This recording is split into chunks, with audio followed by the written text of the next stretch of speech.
بڑی محفل میں شرکت پر تو شکر عظیم ہے، اور میں سمجھتا ہوں کہ ہمیں اس وقت پوری دنیا میں جو مسلمانوں کے حالات ہیں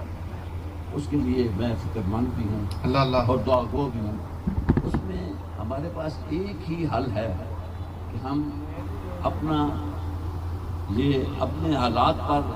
غور کریں کہ یہ ان حالات کے پہنچنے میں ہمارا کتنا حصہ ہے، ہمارا کتنا کردار ہے۔ اللہ اللہ آج سے ہی ہم اگر پازیٹیو چیزوں کو جانا، دنیا میں جو پازیٹیو لوگ ہوتے ہیں، جو پازیٹیو سوچتے ہیں وہ آگے جاتے ہیں، جو نیگیٹو سوچتے ہیں وہ ہمیشہ پیچھے جاتے ہیں، کیونکہ نیگیٹو سوچ کیا ہے؟ وہ شیطان کی سوچ ہے۔ نیگیٹو ہمیشہ لوگوں کے عیبوں پر نظر رکھے گا، نیگیٹو آدمی لوگوں کی خرابیوں پر نظر کر رکھے گا، اور جب پازیٹیو لوگ